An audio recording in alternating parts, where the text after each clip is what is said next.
Hello, hello. This is Stranger Side with our weekly collective card submission podcast. This is submitted for your approval. I have with me here today our co-host Grief and Hi, our folks. and our guest today is WHAM or the Whammerist. The recent Battle for Wanderstar. And second place. Second place. Oh yeah, second place. Yeah. Empty Folder was the winner. William was second place. And Empty Folder annihilated me. Yeah. Blowout. And the creator of the DC we're going to be talking about today. Yeah. A couple things I thought I'd mention real quick. The upcoming tournaments. We have the Battle for Wanderstar, which is going to be this upcoming weekend. And then when is the draft thing, Wham? So I am also hosting the Collective Draft League. You can find that if you want to do a little bit more. That's challenge.com. So challenge with an O instead of the first E /collective DL1. And essentially that's just a league where everyone has drafted from the whole pool of collections and like the whole card pool. And it's facing off with these kind of half standard, half drafted decks. That draft took place, on Friday, I believe, and then the first match is today at 3 o'clock. So I don't know if people, and we're going to upload a video of that. So if you're watching this, there's probably already the first match up on the Discord server. But yeah, that's going to be going on for about 7 weeks or so of just people, kind of fighting with these wackier decks, and it should be fun to spectate. So if you get a wild hair, come in and hop in, and Grief is a participant as well, so you can watch him. Support the podcast here. He's got some pretty neat stuff going, so it should be a lot of fun. If you I'm going places. So it's a rotisserie basically. It's a singleton draft, or just one. Every card in the whole thing gets assigned to a random player, basically. Yeah, doubleton because we figured out singleton didn't work, but oh, okay. It's pretty cool. So yeah, I think we'll get into it. Let's start with the cards that got in this week. We're only going to be reviewing a couple. I wanted to talk about Contingency. This is designed by Empty Folder, who was the winner of the last Battle for Wanderstar. And it basically plays into Aesthetica, which we haven't seen Aesthetica in a while since the admin of the realm left. I mean, we've been seeing it here and there with Neon Desperado and now Contingency. And I think it's kind of neat, but it's kind of niche is the consensus. Or is that what you guys think? I mean, to me, I think the easiest comparison you can draw to this card is Written Comeback, which is the 2-mana spirit spell that grabs a unit back, returns it to play whenever it dies. A similar vibe with this, except this one's going to be dodging silences, but it's also conditional and kind of delayed. I think there's a lot of good things you can do with it. Another kind of interesting thing, I guess, from a design standpoint, is that it's one of those things that's like kind of playing a unit without actually being a unit. So it might be useful if we can start building a critical mass of cards like Zalfraz, which are like tutoring out the lowest cost, or, if you want to have a unit in your deck without units, you could maybe throw this on like a ghoul if you're Veritric, and that's always a decent play to keep that around as long as you can. So I think it's always going to be pretty valuable, but I don't know if it's good enough or you're able to roll it high enough to see play constructed in a similar way to how Written Comeback is seeing play right now. Yeah, but one thing to note about this is it does have the interesting synergy with like Force Descenders coming up, and of course existing board wipes. You're probably going to be running maybe 2 colors just to get like your Rumbling Earthquakes and stuff in for that big AoE. But if you get that big AoE off and you have this on a good unit, that's pretty powerful. Yeah, I wasn't quite thinking about that, but for yeah, sure. Because if you wipe the board, you're the only one with the unit standing.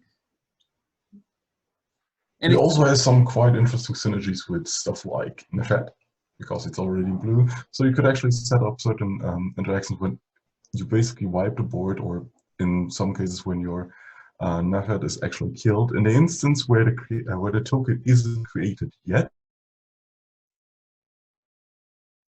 Oh, Grief, you're cutting out. Oh, really? Sorry. No, you're good. So what were you saying? It actually has some quite interesting interactions with the token created by Nefet.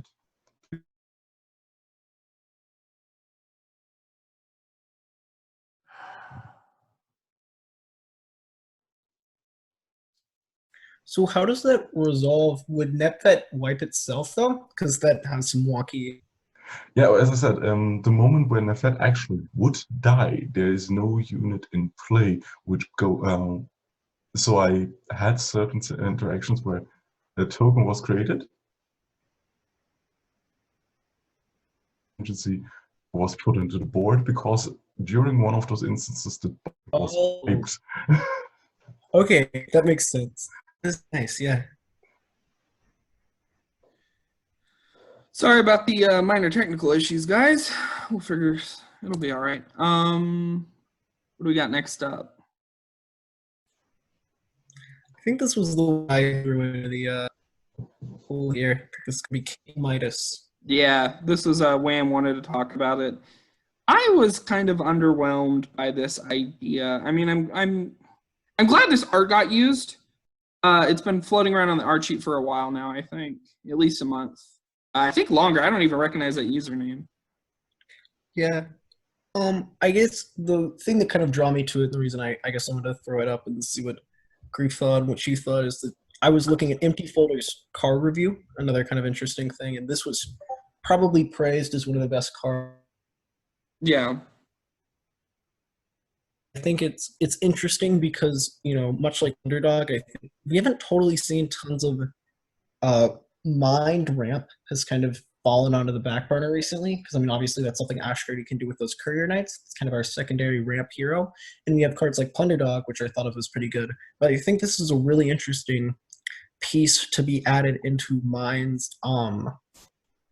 toolkit that I think is going to fall under a lot of people's radar if they aren't looking at it really closely, because I think, you know, you're eventually going to hit perhaps a critical mass where, you know, a turn where you're ramping up NetFet Tuner or Yeah. when you're ramping out Mind of War sooner is like so good that if you can run this and you can run Plunderdog and that can start becoming more consistent, I think that's going to make, you know, the already really strong control for a trick like a really big problem. And I also think from a design standpoint, it's just interesting because it's a solid blocker. You know, it's playing around in a lot of different realms that I think it just Yeah, and is. it aims to, it's simple. I like that. And it aims to probably trade twice. Hopefully this is going to be 2 for 1, and then you get those coins. It's. I think it's gonna sneak up on a lot of people who aren't, you know, see it kind of as a simple, you know, not really French vanilla, but something close, and then be Yeah. surprised when it gives a lot of value for a lot of different decks. Grief, any thoughts? While its stats are looking quite underwhelming, we still should have. We still should consider it has 4 HP. It dodges quite a high range of different removal actions based on both damage or hard removal.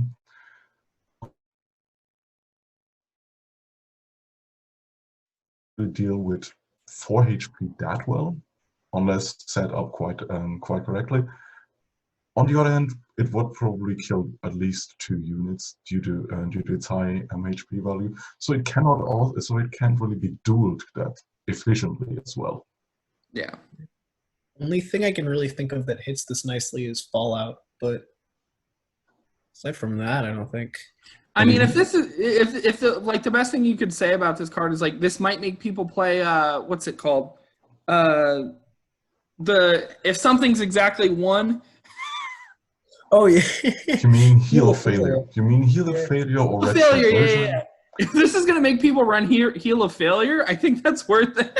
To be honest, I think people would probably retro version it instead of heal of failure. Oh yeah, because retro version has a larger use case. Especially against flips. Yes, especially against that place. Wasn't gonna hold that one against you here, stranger, but But yeah, considering how many resources you have to actually invest to get rid of Midas, it would. Ooh, you're cutting out again on my end. I'm not quite hearing. He sounds pretty chill to me on my end. I don't know how it'll pick up in the recording though, because that is your side. I'm sorry, guys. It's the recording's on my side. I hope this works out. I'm at a different location. Next week we'll have these technical issues resolved. happens. I'm excited to talk about this one though that's coming. No, me and Biff were talking about it earlier. I mean, it's an Afro design. I like Afro, but this is more something for you guys to get excited about than me, definitely. I'm getting giddy just saying that, because it's a new version of how to read counterspells in Collector.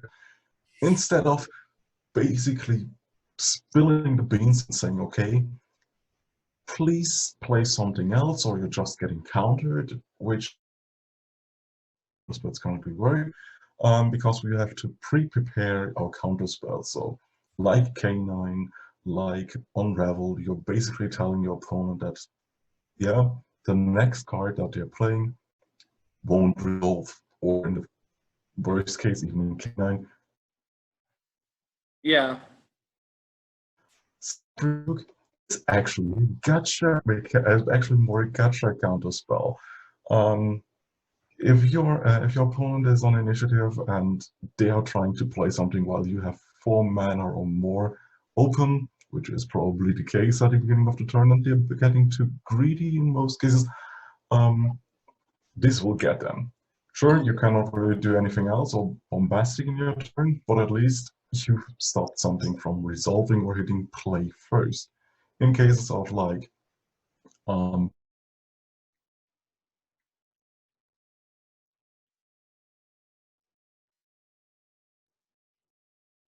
plus mana cards on turn 4 or 3, this is actually quite interesting to use.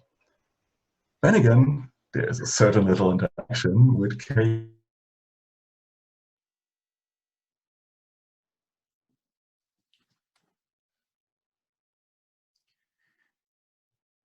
The way that I looked at it, I kind of had a shock reaction to it at first that I think I've toned down a little bit. My initial fear came from the fact that I really don't see tons of 5 or 6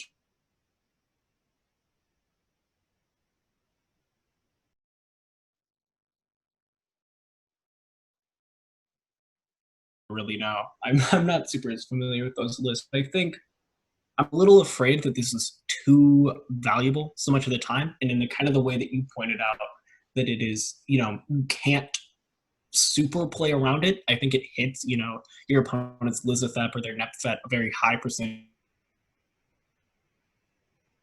because I think people have shown they're willing to. Well, some people have shown, like whenever WAG, goes really hard into the hourglasses, or other people. I mean, I kind of did a similar thing whenever I was preparing for the tournament.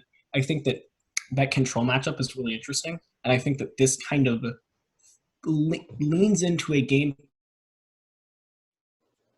in which you really just can out-tempo your opponent, because whatever they're trying to present a question for all the answers that you have in your hand, this almost answers the question before it's raised. Of like, I've got this, this occupies a spot where I know I'm not going to have to deal with, some big thing, knowing that they can't quite, hit me back with a net set that's actually going to clear my board once I play my stuff. Similar lines to that, where you get to prepare for your opponent before your opponent raises all those, I guess, questions in that metaphorical sense. But at the same time, there's also some good points that this is, kind of a dead card in some matchups. I mean, obviously, namely in aggro.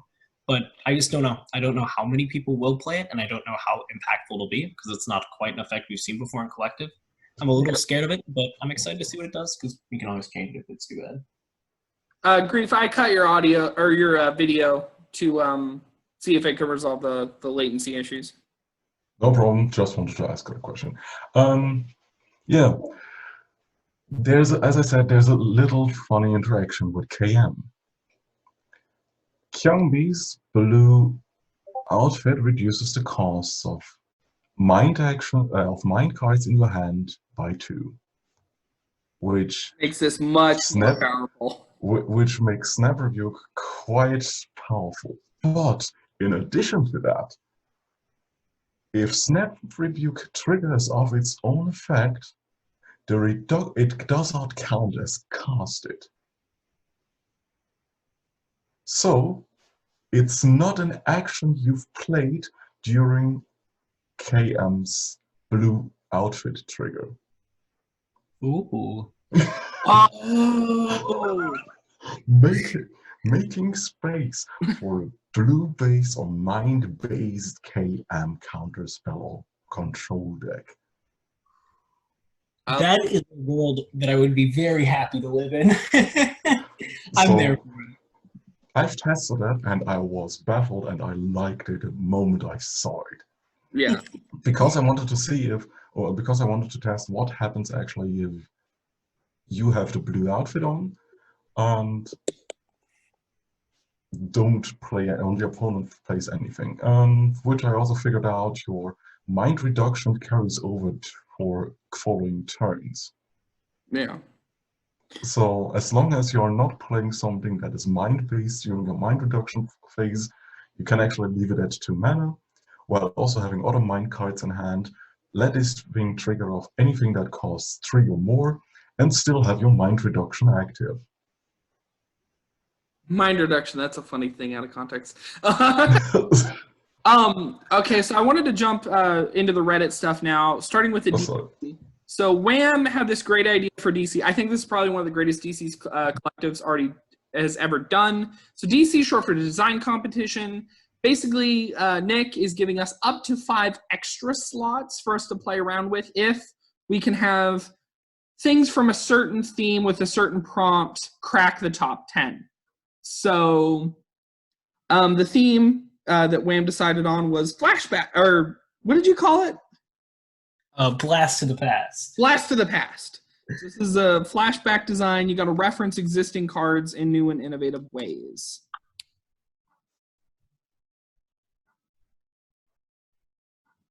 And so I wanted to start with this one because it's goofy. This is Airbreather's Oat from Perotis. Banish all your units, and for each, play a random action that costs 10 or less from your deck that isn't Airbreather's Oat without paying its mana cost. 7 Spirit exclusive. So this interested me because it's a reference to Water Dancer's Ore, which does something similar but for units. And it's definitely... Is there some way to make this like consistent or runnable? I mean, actions, you're usually running fewer actions than units. So does Spirit have a way to really make this go? Stranger, I thought that was your homework, man. I don't know. You guys are the competitive, or you're the competitive person. I defer more to you. Try action pool is pretty thin, so I'm sure that there are certain actions that you can get consistently, but I can't think. I mean, I guess the problem with that would be not tons of actions with immediate effects. Again, I can't think of... I mean, when I think of high-cost actions, I'm thinking of, like, DNA agriculture, I'm thinking of bread, but neither of those are good because you're paying 7 anyways, and you're... I mean, I don't really know. There's might be a way to break this, but my initial impressions are most of the time, if you have the board presence required to get a whole bunch of triggers off of this, it's generally not advantageous to wipe it away, especially because board states are either like stalled and you need to like have your units there to keep it stalled, or they're not stalled and you have a whole bunch of units and your opponent doesn't, in which case you should be about to like win the video game. So I don't really know when you want to when you feel comfortable clearing your own board in exchange for spells or even a combo, really. And I mean, because what are you going to get off of this? You're going to get Rumbling Earthquake just to clear the opponent's side. And then, okay, so the board's clear. You could have just done that with the Rumbling Earthquake for the 7 mana. Yeah. You can't like regain a lot of board presence, and also because it's random, so you can't regain a lot of that board presence without like knowing what your action pool is going to be. And so it's pulling in 2 opposite directions, I guess is what I'm saying. Yeah. You're not going to get a board presence off of this. You're going to lose a board presence, but what are you going to gain? Grief, any thoughts? I don't like that card. Sorry. I love the art. Thanks. As Bam already pointed out, the moment this could actually be helpful, you're basically trading a good board for not so good actions. Especially, okay, it's Spirit exclusive, which is also pretty weird because, of course, Spirit is held up as a affinity that is also action heavy, but that's really not the case. Spirit is a pretty damn awful affinity for action shenanigans. It's very unit based. Exactly. Spirit is the best example for actions on a stick. Yeah. And now clearing your entire board of actions on a stick for mediocre cards, especially if you have to run them off affinity anyway, because you're probably running either strength actions, which are more damage, or unit impact based, which probably does not work for you. So you have to run mediocre token actions, or spirit, which is or mind, which leads you down the burn route, which you would have done better if you played burn mind from the beginning. Yeah. So I did a little bit of research to see what you can consistently get off of this. At 10, you can either get DNA Agriculture or The Ultimate Struggle. The Nick Oof. plays his scooter card and 5 Fortnite players. At 9, I believe you can either get Bread or Helga. At 8, I think you always, if I'm correct, I think you always get Imperial Currency to draw 3. And then 7, it's crapshoot of whatever you're getting. Earthquake or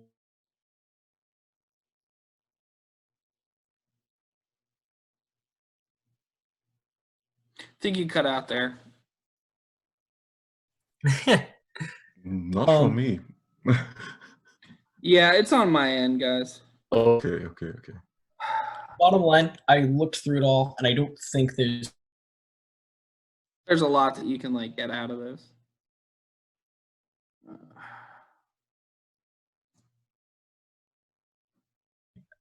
excited. See if mine's coming up here. I believe so. Zakkar, Bok Choy, and Adrian, Dark Lord Adrian. So it's a Zakkar Tomb's Heart. It's an 8-drop undead, 5/5. Summon an entomb. Return a random non-Zakkar undead in your graveyard to play with a permanent +5/+5. First of all, I felt the need to cite this one because my heart is absolutely broken. It's sitting at 3 measly updudes, and Stranger Side, you've remained impartial thus far. I'm cheating. I've seen your screen.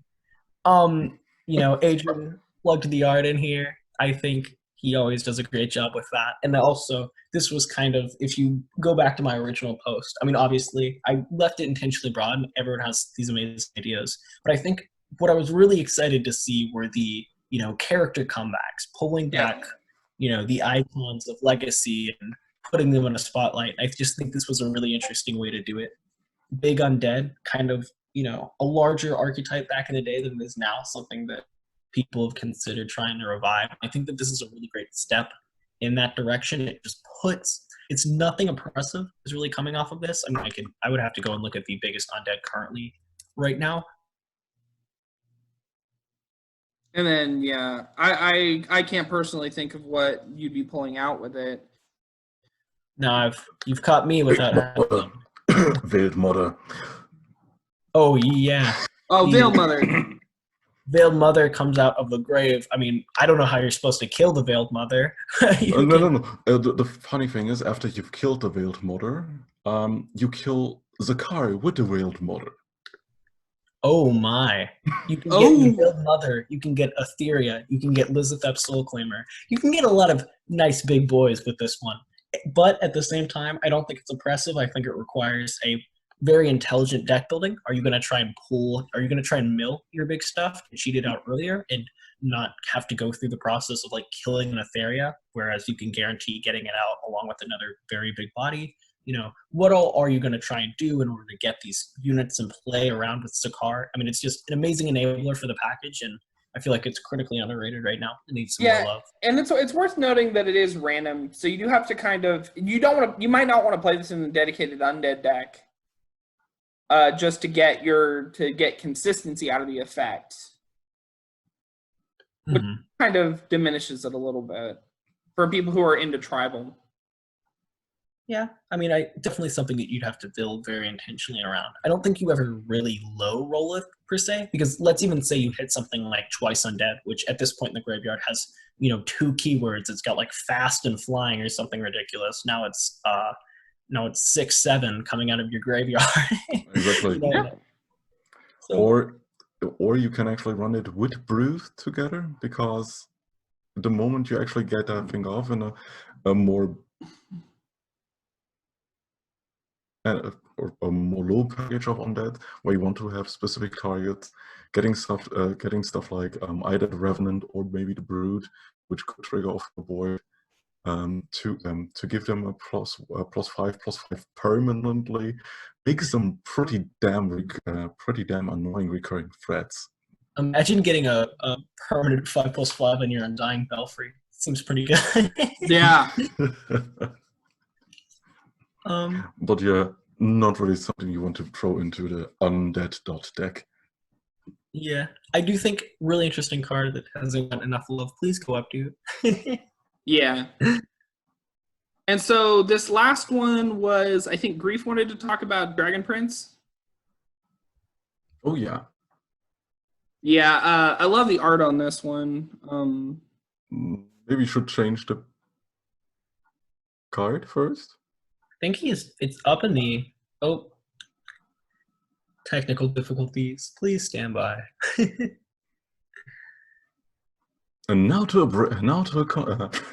commercial break to our sponsor for this episode of.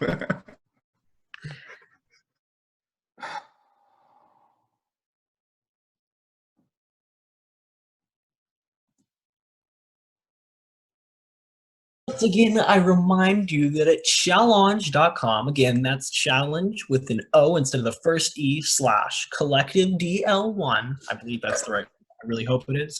You can see all of the information presented, including the full rules, the full draft up to this point, and a link to the Discord server where you can see live uploads as they happen of the draft matches. It is, all action. You have some of the best collective players in the game. Icons like your local Grief, Folder, the winner of the Battle for Wanderstar tournament. Amazing creators, not only Grief, you've got the Nitro Melon, you've got the Squawk Ocker, you've got, another new upstarts like Risky CV and Nas Smith, just a load of icons. Everyone who I've somehow forgot to name is just amazing too. Super fun affair, and everyone should hop in. Give us some love. Let's see if Stranger Side even got any of that on his end, or if it's just. No, I heard all that. All right. Oh boy.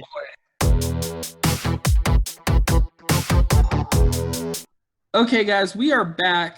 Sorry about the technical difficulties. I think my internet picked back up. Making sure we're recording. Awesome. So this is Dragon Whelp of Tides. It's a reference to, it's a 2-drop mind elemental fish dragon. 2/1 flying. Whenever you draw a fish, create a pet fish, which is a 1-drop 1/1 fish. He has no idea what's happening, but he's playing along. Art, first thing, beautiful. Can't not talk about that. I have no idea, where whoever made River Prince got the idea, but it's so good. And this is so cute. And let's not forget flavor text. I can't wait to be king. That Lion King reference is definitely pretty good, and it's also a reference to the River Prince, which is basically the king of the river. Yeah. What is the Or the River king of- Prince's flavor text? Oh. That. Oh, it's a reference just to the name? Pop quiz. Too young to be king, but still proud of his goldfish hoard. Yeah. So it's flying. It's funny because it's underwater. Man, but it has wings. 2/1 flying for 2, great enabler for fish. What else is there to say about it? I like the new direction for fish. Fish tokens hasn't been done quite often enough, especially not really that often or at all. I'm always quite fond of anything new that gets into fish because their identity has pretty much been lost in translation. Yeah. And been diluted to, oh yeah, fish does stuff when fish is drawn. When fish is drawn, fish does stuff. It's really, yeah. I Oh. guess part of it got kickstarted. You had this kind of new early game fish package rolling. I don't know if anyone saw it. I played around with it a bit. It was one of the decks I was kind of messing with. Was almost this fish zoo type thing because you have cards like Lonely Mermaid and Dunkelostheus, the two that got in with the fish jam, that are both the small fish that kind of help you almost generate card advantage. And then Yep. you had, coincidentally almost, that top end fish with big brain that is the 6 mana 2/2 that keeps getting +1/+1 whenever you shuffle your cards back in your deck and draw 3. So you could almost, using the fishermen that already exist that draw fish, plus kind of all of Ashgrady's mind minions that generate card advantage and some Doomwalkers, you could end up playing some crazy stuff. Plus you also have the Chip Burglar, Magic Dave, all these very great mind early drops coincidentally help you keep card advantage or generate tokens or whatever. And then you could play Big Brain on curve, and if your opponent doesn't have removal in the aggro mirror, it ends up being like 10/10 or 11/11 with overrun in it. Well, It's these not- gives you the blockers in the aggro mirror too. yeah, And it's this not big brain. It gives you the. optimal. What was that?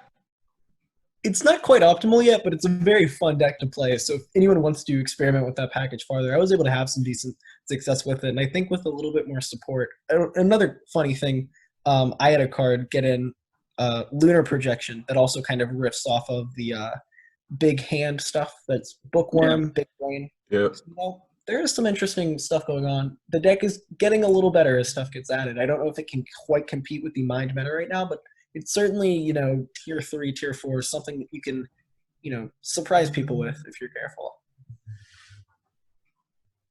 Grief, any thoughts? No, that's actually all. Everything else was said already. Okay. Now, this was actually, I'm just going to admit my conflict of interest here. I actually did block this card for a newer player, Straight Arc. Straight Arc's got this cute cartoony art style. So this is Food Chain, 2-drop, 1/1 Horde in neutral. At the end of the turn, replace this with a random unit that costs 1 more if possible and give it this ability. So it keeps growing. Yay. I'm surprised that you saw this and your first thought was like, cute. Like, perfect. It's terrifying, like something you would see as a kid on Adult Swim and get nightmares. Jeez Louise. Look at the little guy. The little guy's cute. I don't think the third guy's cute. The second guy is cute in a disembodied head sort of sense. No, I feel you for sure. Okay. But the thing I was thinking about this was it's not very consistent at the early levels, but if you want to keep building this up, those later rewards you can get are actually pretty cool. And a lot of them have summon effects or whatever, but if you're running Underlab's Enigma, you can take advantage of that and you can fairly reliably get a Geschlorp or something. I thought there were a couple funny things with this card. Namely, whenever I saw it, my first thought was, when this is in your opening hand, are you just do you just sit there just sad that you've got a dead card until it becomes box and you're at full? No. You play it. Oh. Yeah, the earlier you play this, the better, definitely. No, but that's what I'm saying. If this is in your opening hand, you're at 1 mana. This thing's at 2 mana. Then you ramp up 1. It ramps up 1. No. It only works in play. In play, exactly. Oh. Okay, If, I was thinking this was like Shifter's Eris and was gonna. No, This is card is actually pretty ridiculous. It's close to Shifting Shadow from Magic. Okay. First of all, it's basically a callback to stuff like there's always a bigger fish. And even art-wise, that's the case. But I think we're pretty much forgetting that this thing is not a 2-drop, or a 3/4 drop.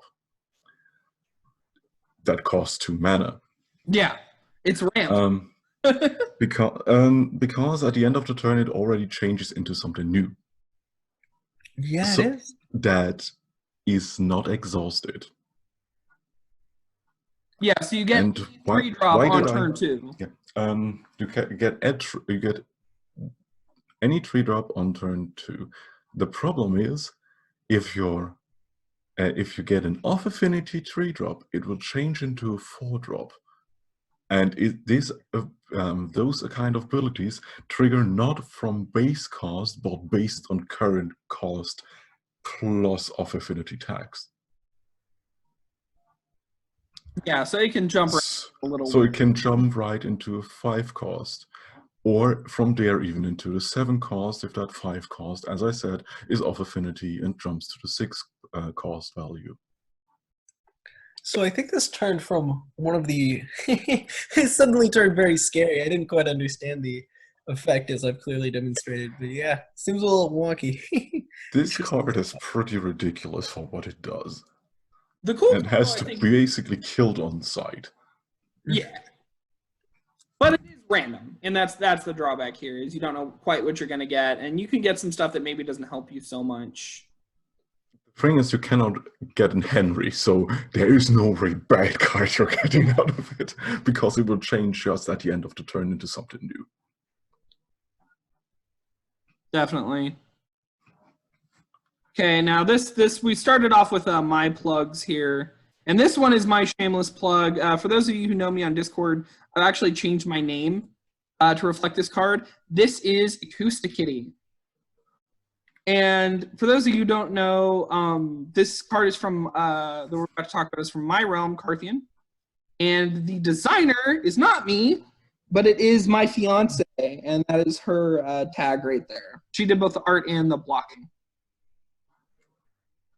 So it's a 2-drop spirit, 1/3, cat from Carthian, deadly. Now the summon effect's interesting here. It's you look at a random card from an opponent's hand, you can choose to discard it if you do destroy this. So hand disruption at 2-drop.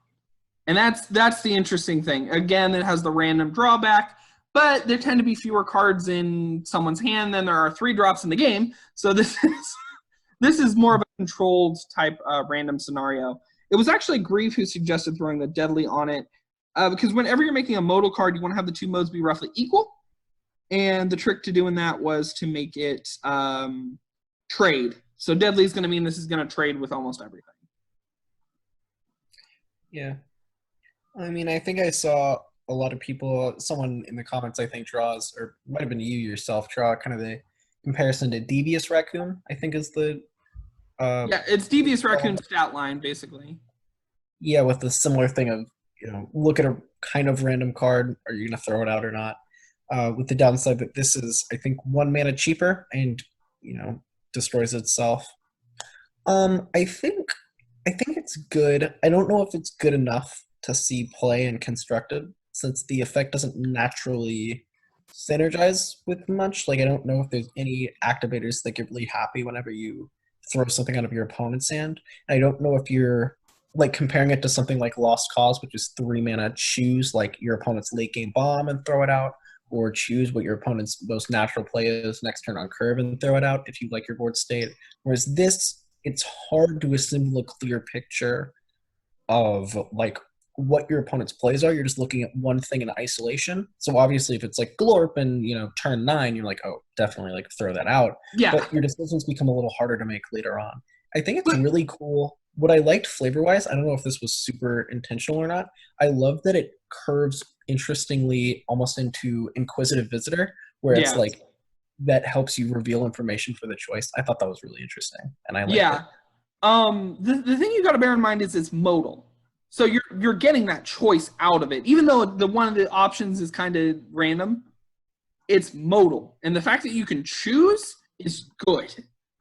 That you have, you're going to be trading. This is going to trade with something no matter what. This is going to net you, And then if they're running a bunch of 1-drops, you might even get 2 out of this. Yeah. I don't know. I thought it was a really great design, and I was very proud of her. My thought basically is still that in most cases, you are not looking at it as in terms of a unit. Because the later even the game gets, it will probably turn into, okay, it's a 2 cost. Your opponent discards a random card. Yeah.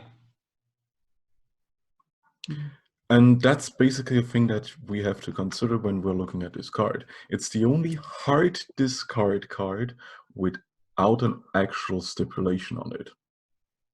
Yeah. I mean, Lost Cause shuffles in the deck. Yeah. And I think if we're going to build out like enemy discard, which we have more self discard than enemy discard, if we're going to build out enemy discard, we need to start somewhere. And I think this is a great place to start. True. And I'm very I've upgraded most of the things we've looked at so far. I like it. That's good. I was very proud of the design. Okay, so let me guys tell you a sad story. Pierce of All has been trying to get the Bello going for weeks, maybe a month. He's got these little things. Draxi. So Mind Read, it's a 1-drop mind card from DeBello. Look at the top 3 cards of your opponent's deck. Choose one to create a copy of in your hand. So the original Hydraxi were very control-oriented and very, or a lot of them were like designed to attack against certain decks. I thought those designs were really great. People weren't really taking to them. He had like an anti-Jill card out, and now he's coming out with this kind of stuff where it's playing more into messing with your, making copies of your opponent's stuff and kind of playing the information game. Yeah. I mean, again, I think I've seen this a little bit. It's interesting. It kind of falls into the category of a vague cantrip type thing where I don't know if it's ever valuable enough that you really want it. It's probably a good thing to draft a lot of the time because, you know, hey, I'm grabbing a card that's good enough for constructed. Probably I can grab the largest option of the 3, and I'm pretty happy with the value that I've just generated. But I don't know if you're ever actively including this in your deck unless you're something that's like really happy about playing actions. Like whenever we get Gadgets and Auctioneer in the game, 1-mana spell that's doing you a pretty nice thing. But I think as it stands, I don't know if you're ever super excited to play it in like a constructed deck. Doesn't quite meet your best 45 possible cards, in my opinion. It's a shame we can't throw something like this in Sentinels. Like the starter decks. Yeah. I mean, never say never. I don't know how those quite work. I know there's some... Exactly. Yeah, I don't know what's actually the point of this card. I mean, you want to have semi-information of your opponent's deck. You may want to do some deck stacking shenanigans in green or something similar with the mill card, the fortune or misfortune teller, or the, as you already mentioned, the raccoon. But would you play that in something like Dralogs? Maybe, maybe not. You have to actually consider, okay, what kind of matchups are you actually able to use that or utilize it? It's basically a 1-cost draw 1 without actually digging for your answers. And in the worst case, you cannot really utilize what you're finding on the opponent's deck. It's basically a sideboard card as is. Doesn't have a sideboard. Exactly. One thing to note though about it is like in control mirrors. Yeah, in control mirrors you gain maybe the tools of your opponent as well, but still they're getting them too. Yeah, I mean, in control mirrors, would you rather hope you've played your opponent's Mind of War or just play your Mind of War? Exactly. Sometimes you need that extra Mind of War. You ran into a situation like that. Well, hey, I clutched that one out, you know, out of complete luck. Let's not make a mistake it for anything else, but sometimes all you need is one more Mind of War. Okay, we're going to go on to Tostalmo. I really love Tostalmo's art. And their sense of aesthetics, I guess, not just the art, but the package and how it comes together. Hammer Mage. I guess I have to cite a conflict of interest here because apparently I made this. I don't quite remember. Yeah, we got this cute little anime art style, and we got these talking hammers. So we got a 4-drop 2/2 Arcanist. Summon, create a herald. At the start of each turn, create a herald. Active all friendly heralds duel an enemy unit. What is a herald? It is a 1-drop, well, it's a token, 1/2 neutral. This is slow. This is very, very slow in a place where it doesn't want to be slow. But it does give you free units, and that I think is sort of a redeeming factor. That active is basically trinket text. I don't imagine it coming up a lot unless there's a lot of like 1-drops you want to get rid of. But I mean, it's free bodies, and they're 1/2 bodies, so they're not gonna get judgmented or anything. Don't forget, you can actually utilize the exhausted heralds too for the active.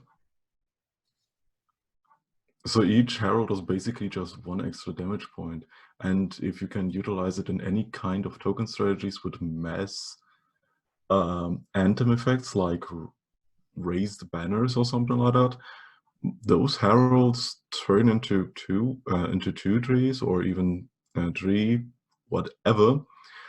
So you can actually turn one into a pretty decent either attacker or into an interesting removal, because after they do it, they are still not exhausted. Yeah, that's a thought. That's a cool thought, actually. But overall, I do. Yeah. Oh, you say your thing first. Might be the same thing. But overall, I've utilized it in a few Sentinel runs that I've made, that I had. But yeah, I'm not quite impressed, because at 4, you're not getting much out of it. Yeah, it's just slow. It's yeah. I think that. If I may hop in here, I think the best comparison to draw this to is probably Fairy Pod, right? Because it's a little bit quicker at the cost of being targetable and generating a little bit weaker tokens. I think at 4, I mean, it has its use as a single tool, and it kicks off a turn earlier with the summon. But I think ultimately it gets a little bit outpaced with just the general swarming stuff that strength can often do. My only question with the interaction is, so if all friendly heralds are dueling an enemy unit, they all take the damage. If I've got 3 heralds and something has 1 health, I'm still throwing all of my heralds at the unit, and they're all attacking and they're all taking damage. Is that correct or incorrect? Or one at a time. They queue up. One at a time, exactly. All right, that I did not know. So when the target dies, the rest of your heralds do not attack it, and even if they in that case, the rest of the heralds will survive undamaged. So yeah, I didn't quite know about that interaction. I think that makes this a little better, but I still think it's a little slow compared to what we already have. Yeah. But apparently my name's on it, so that's cool. I mean, if you want the bodies, why aren't you running a Locust Swarm? You know, you got to be wanting a little bit out of everything, and it's just a little slow. Blitz Wisp. This is an upgraded, retuned, refixed version of what we talked about last week with Wisp of All Trades. The stats change, the effects change. It's a 3 neutral 2/2. Its affinity is your hero's affinity anywhere. If it's strength, it gets 2 attack and overrun, spirit, 2 HP and regenerate, and mind, +1/+1, and frenzy 1. Well balanced out Hyungmi support card that is still useful in other heroes, because in the worst case, or it's basically virtually always a 3 cost card that's either a 2/4, a 4/2, or a 3/3 with an actually interesting or useful keyword, which Wisp of All Trades was quite lackluster in that design aspect. So I'm actually quite happy to see that Zakkar took in all the different feedback that they got and came up with a new and improved Blitz Wisp. I think it's interesting. It's a rare when it's basically 3 French vanillas. It's 3 French vanillas for everyone except KM. I think this could afford up to an uncommon, honestly.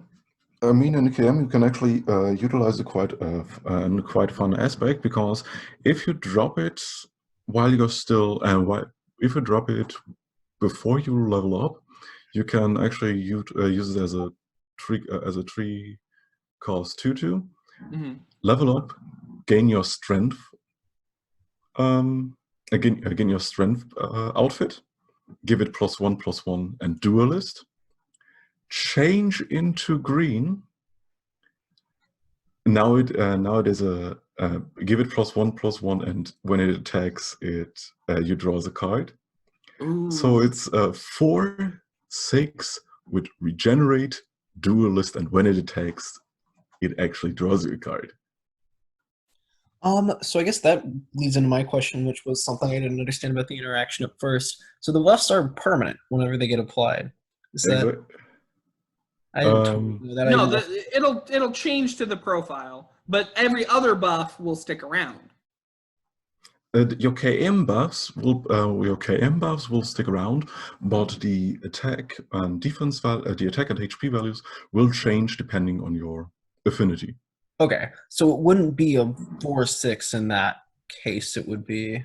It would be a 4/6 because you've got +2/+2 due to KM changing outfits. The outfit swap abilities. Is that? But that would be the outfit swap is +1/+1 with duelist. Then you're on spirit. That'd be 3. Which is also +1/+1, and when it attacks, it draws you a card. Yeah, okay. But I think in the end, I think it's a pretty neat card. I mean, I think most people have already tackled what I have to say about it. I'm a fan. I updated. So That's nice. I did too. Yeah, so this was actually, by the way, Grief did not put Wham did not put this one on the list. Grief did, so the only one who cheated today was me with Acoustic Kitty, I guess. Deepwood Disciple. It is a 2-drop neutral 2/2 cultist with summon. Both players draw a token. So, tell me why I'm using this, Grief. Am I drow? Okay. No, actually, You might be. You might be using it in Dralox, but then again, you have so many other ways to give them trash into their hand that you don't really need it. It's just a nice extra. In any other list, that is actually you can actually consider it as a pseudo tutor in neutral. Mm-hmm. That can give you your pilgrimage reward. Good thought. You can actually get fossil from it. Another good thought. Or other future rewards that are tokens that are shuffled into your deck. Or as you have already mentioned, you could use it in your Dralog list, but you can also make them draw Recurring Nightmare, which is also a token that you're shuffling into the deck. So for those of you who don't know, that's from Night Terror. That's the 3/4 flying that whenever it dies, it shuffles in 3 things in your opponent's deck that all summon Night Terrors, which is another 3/4 flying. So that's something you can grab out of your... Then there's the Violinist card for mill, and so on and so forth. So there are pretty neat little interaction that you can pull off with it, and that's why I love it that it's a neutral card, and the useful one at that. So this card, while now maybe its use cases are a little bit fringe, but trust me, in the future, this card will pop up again due to pretty damn bossage shenanigans when it comes to tutoring up created cards in a deck. Yeah, it's kind of ahead of its time, I think. But this essentially opened up a lot of avenues. Please. I mean, yeah, that was the thinking behind it. I think this spawned from a discussion I had with VM Nunez about trying to run Dunkel and kind of with the fish aggro stuff. It was just exactly. like, in a fast meta, it is so hard to be able to use this entire subset of cards because there's no consistency to throwing stuff in your deck. And I think having the support for it is just an enabler for a whole bunch of cool stuff. I think that you can, shuffle bad things in your opponent's deck, shuffle good things in your deck, and it brings a lot of consistency to stuff without, it's not overtuned at all either. It's a simple tool that you can use to enable a whole bunch of different things. It's all about what you get. I am all for more consistency in collective, so yeah, I've upvoted that card. Yeah, people are very harsh about tutors and stuff, I think. We need a little bit more of that. The He Purloiner. says, but he is not yet updated. I cry. No, I'm kidding. I'll think about it.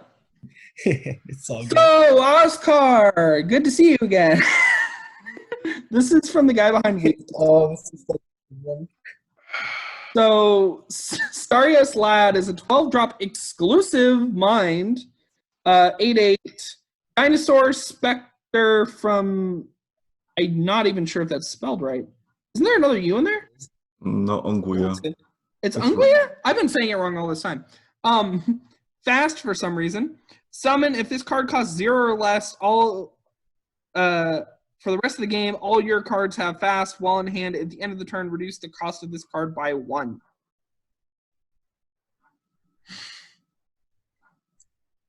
At the very least, I suppose I'm trying to control out the match to get a 0-drop 8/8 or a 2-drop 8/8 or a. I've actually brought up that card because I've seen there were people really interested in that card design. But I wanted to ask even the listeners one specific question. Why and how would you ever use that? He's the Because there's a pretty conflicting aspect about this design at all. Because there's a problem in goals. You have a unit that only cares about its cost reduction while it's in hand, and only gets the cost reduction at the end of the turn and not via a different trigger. And it costs 12. So if it's not in your starting hand, this will take a lot of turns until it hits 0. I thought it worked in your. I didn't read that line. You are never gonna see this. What? On the other hand, it is fast on a unit that only ever cares for its summon effect, which only ever triggers if it costs 0. Everybody's gangster till you drop an 8/8 and then immediately pass into combat phase. Because Exactly. That's a funny one. That's the only use case for it, because it's a fast unit that basically hogs on your hand for like 4 to 5 turns and is a better vanilla 8/8. Okay, so like a lot of the prior Oscar designs, I think, have not been some of them, not all of them, by the way, have been not fully thought through in terms of like their interactions with other cards or like the worst case thing you could do with them. This one is backwards. This looks over tuned to the point where it's like useless. Like there might have been something originally here that got cut out, or I don't know. I think they kind of work backwards from the art, and then I don't know how they arrived at that. Also, in addition to that, it's also Affinity exclusive, just to add towards that confusion. As I said, there is probably a lost in translation design error made during the card's creation, where a goal was set like, oh yeah, I will make a card spam card that allows me to play my entire hand uninterrupted. So now am I balancing it? Of course, with a card that basically is high cost, but reduces its cost over time. And either with the step before or the step afterwards, this whole design went a little bit south. It's not bad, it's just a little bit confused. So this reminds me of that meme with the play Starriest Lad ? Profit. Right? Like the what are you gonna do in the middle? exactly. Okay, so we're getting to Wham, your mic's off for some reason. I'm gonna guess Wham has other people in the room. Yeah, that is intentional. Sorry, I'll be right back. Okay. I'm gonna be back, but I'm here. But Okay. Yeah, so we were getting to Wham's 3. And we're gonna talk about the combat trick. Oh boy.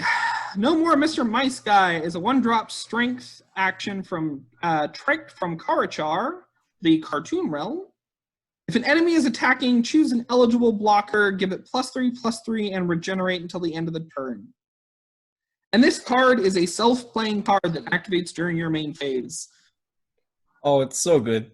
I mean, I wanted to use, I guess, while I'm here, show some cards that I don't think are getting enough love, some love. I mean, I was Super Sun is somebody that I interact with a fair amount in the community, just because we're involved in similar projects, like working a lot of Sweet Outlaw cards, and I just Yeah. think he has some very smart takes on card balance and stuff. I think just the blocking feat on this alone is very impressive. Hmm. You know, to take something that very hard to implement and sort of jankily throw it in here because we don't quite have the diversity and phases that other card games do. But the implementation works really well. I mean, I've used it. I think it works good, and I think that from a flavor standpoint, the art is like really nice. I like. Yeah. I'd like to draw attention on that art to that. If you guys look down here, you could see the shadow of the figure with the mace. And you could see the little mouse here. Like, so much care was taken with the art. And I think the art's lovely. And it's going to be really great for card charts. So for those of you who don't know, Shadow Knight's been working on a cartoon realm. And it's been off to a start, finding its design and its voice. But this is definitely interesting. And it's something we haven't seen before. My big concern was dialogues, clicking. This is going to create an extra dialogue, and it's going to reveal itself every time it's about to trigger. Which is specifically, you need to leave the mana open and have an attacking enemy. Yeah, So it doesn't trigger often, and it's designed to not trigger if it doesn't need to. But that still slows down the game. And so I'm kind of a little bit worried that maybe we can't have too many more of these effects unless Nick goes ahead and creates some additional built-in support for it. Yeah, a very fair thing. I think in general, I think leaving open mana, my take was always that leaving open mana is enough of an indicator to where I'm not too worried about the information revealing.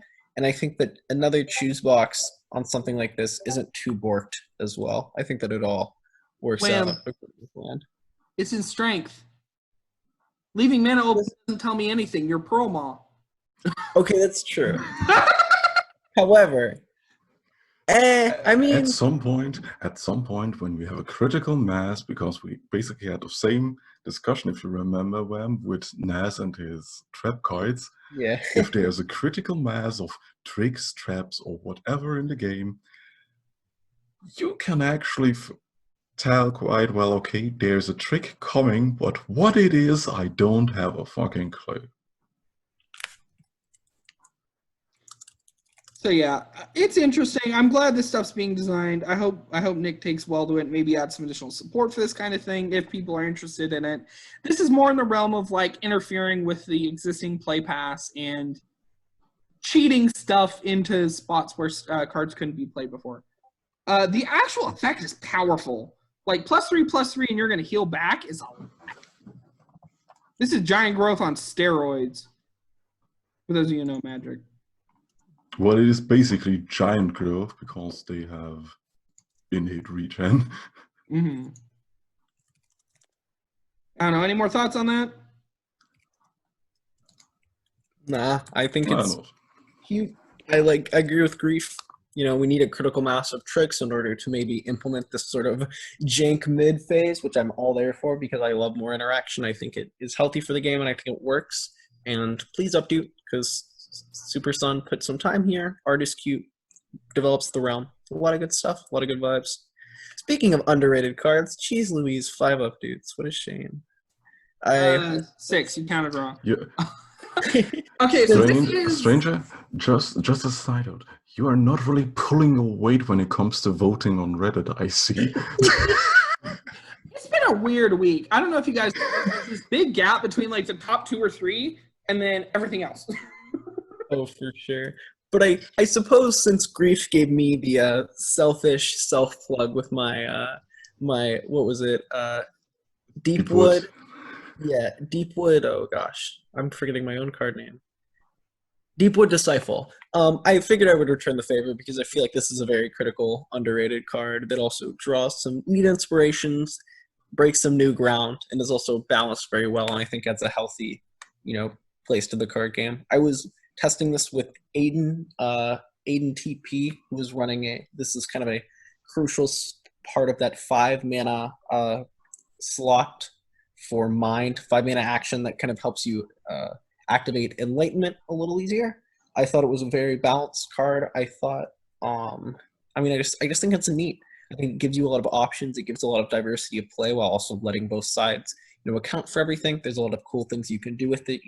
Try to grab an action, tutor stuff out. Advance EXP without it being a card like Hourglass, which was just like level up. Freeze the board a little bit, give you a turn to farther your, control stuff, or a counter spell, which, I like the telegraphed ones. I think they're chill. Snap Rebuke, we'll have to see how that turns out, but I think it's still a neat card too. All in all, I just like every effect attached to it. It's priced well, it's balanced well, and I think it needs a little more love. Why are none of you guys plugging my cards? Oh. You're doing that yourself, so. Oh, yeah. Well, my fiance's card. Cut me some slack. Yeah. So anyways. Semantics.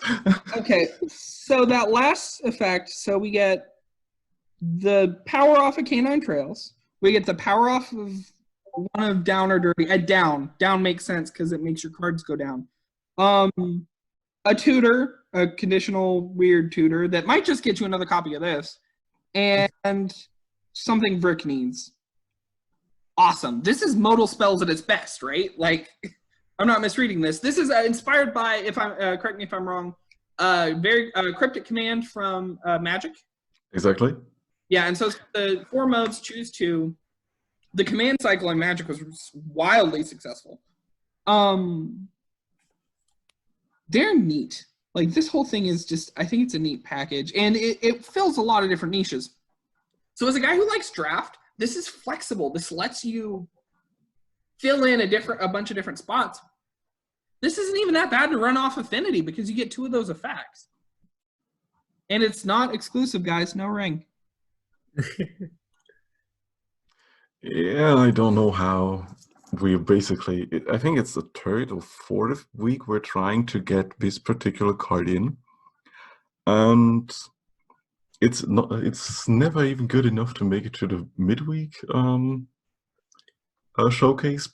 And I don't know why, because there is no real feedback about it that we're getting from that card that is negative, except for at least maybe 1 or 2 people that point out that they don't like counterspells, or how they're implemented in collective, which I can see as a okay valid criticism. But then again, I don't know what we're doing wrong. But we try to basically design a 5-cost action that fits basically any kind of mind or control plan you're probably trying to pull off, while giving you flexible semi-equal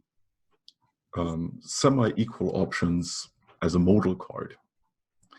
I think the only negative thing that I can think to say about it is that this is a really weird time to print this card, in a time where I think people are getting not tired of Control Brick per se, but it's very clearly the dominant control affinity and the dominant control package. And I think counter spells or spells that are freezing the board for a turn, I think there are some valid points to be wary about that in this specific meta, because you already have a package that's so good at doing that right now. For them to have another tool that's like, all right, I'm good for a turn, or, all right, I'm good for this next, I have an answer to this next question, I can see why some people might be wary about that. But I don't know if that's specifically a problem with this card, and I'm still voting in, I'm still a fan, I still plugged it this week. But if I can think of one negative thing that I'm a little wary of, I would say that would be it. I think it's another great tool for another very strong package, doing some sort of, control-y shut down things that I'm already getting a little tired of that gameplay loop when I face these very dominant Brick trick decks at the moment. Yeah, because that bottom one is basically, hold on, let me go fetch my Hourglass.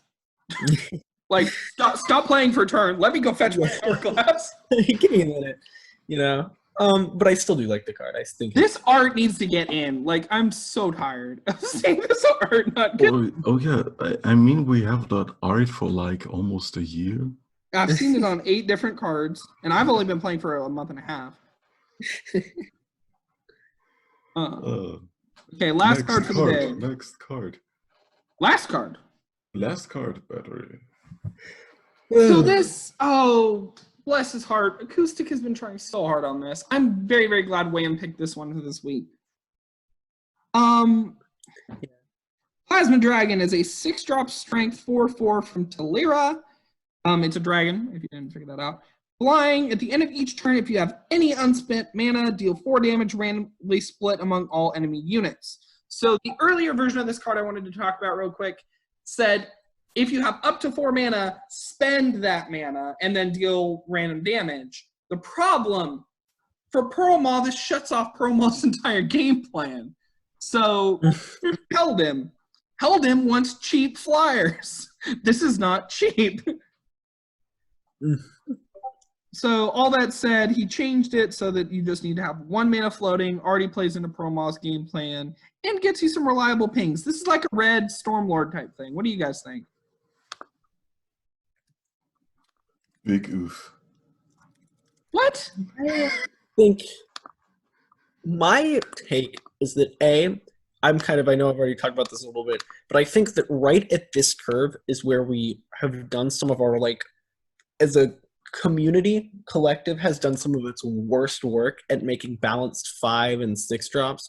Almost all of them are too weak to see play.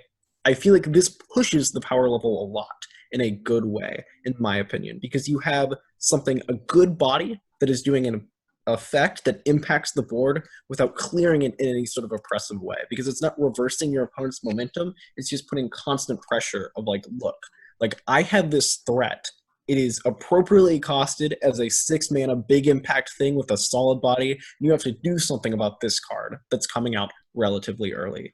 But it still forces you to do the Pearl Maw thing of, keep your mana open. So you can't actually ramp into it super oppressively because you want to keep your doubloons going because you're Pearl Maw and you want to ramp into something big later. So I think that this was one of the best current shots at making a balanced thing in this mana cost. I think that it pushes the power level in a very healthy way because you rarely have strength doing any, like, later range things in its own affinity. You've got like the Eagleless Pearl Maw box spread. And we need stuff in the air too. Like, this is just an underappreciated, underused niche. Build out. This entire meta is just ground game for the most part. You have a couple like Mind War Net that, right? In blue. I've been longing for red control cards for like the longest time. And seeing this, I just think, oh, great. That's a pseudo reprint of Incendium on a stick in Pearlmore. You can get on turn 4. That's great. Is it terrifying? Yes. I think it's the perfect amount of terrifying. I want it. It is. I mean, it's something else that you're seeing. It's not your turn. It's not your turn 5 or 4 Wrath, or your turn 5 or 6 Pride. It's something else. And we needed something else that's basically a little bit more refreshing. The only criticism I'm probably hearing in the back of my head when this card, because we are showcasing this card, is red does not get board vibes. Yeah, quiet down. It's a cool card. Vote it in. Yeah. Now, okay, am I crazy for wanting to run Deadly Nightshade off Affinity with this? I mean, that's hilarious. Would be pretty wonky. I think when you draw both those cards, it's going to be nuts.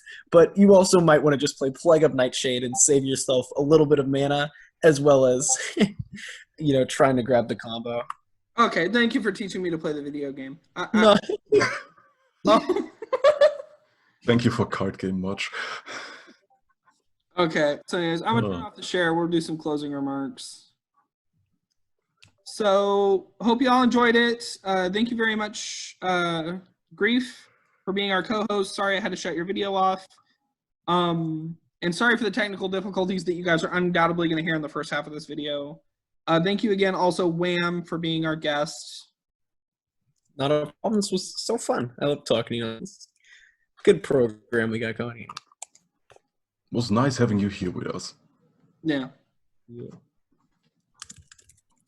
So anyways, I think that... commentate in the collective draft league that is chat now. Your last time to promote Draft Yeah, League. go to it. It's cool. You know, watch us. Let's see if I can figure out how to record 2 things in a row without, you know, it's got a lot of, I'm jumping right into that after this. I'm already a little bit late, but I'm all good. But Yeah, good luck with working on the OBS stuff out. So I think that'll be all. Thank you all for watching. Feel free to leave in the comments if you're interested in us changing up the format maybe a little bit. I'll try to have the links for all the cards we talked about today in the comments section. And hope you all enjoyed. Submit it for your approval.